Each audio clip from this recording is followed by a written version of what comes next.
One of the races being closely watched today is in the state's 36th district, which covers Haddam, Chester, Deep River, and Essex. That's where former TV anchor and Republican Janet Peckinpaugh is running against Democrat Phil Miller for a seat in the State House of Representatives. News 8's Tina Detel on the scene in Haddam with a look.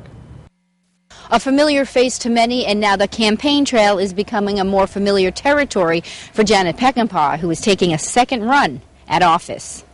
This time, the former television anchor turned consultant is seeking the 36th district's state representative seat. Thank you. Nice. She says the same issues, taxation and representation, have sparked this run for office. I want it to be a voice for the people. I don't feel like we have much voice. Last fall, Peckinpaugh failed to unseat Congressman Joe Courtney. Has she learned from that loss? What I learned, I think, more than anything, what I took with me from the congressional races, it's people want to talk to you one-on-one. She is now facing Democrat Phil Miller. When you're running against someone with a name, it just has motivated me to work extra hard, so to get the word out. He's been the Essex First Selectman since 2003, and before that, a naturalist.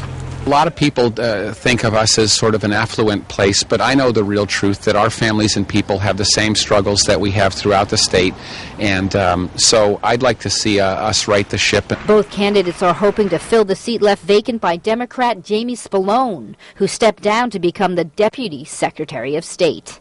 Do you think you have a better chance with this race because it's more localized? You know, it's the town you live in and the surrounding town. Not at all. It's a highly Democratic area. So far, voting has been light here at this polling place here in Haddam, and the folks here believe maybe the cold weather this morning stopped the morning rush. They're still waiting to see if the after-work rush might happen and bring up the numbers here. On the scene in Haddam, Tina Detel, News 8.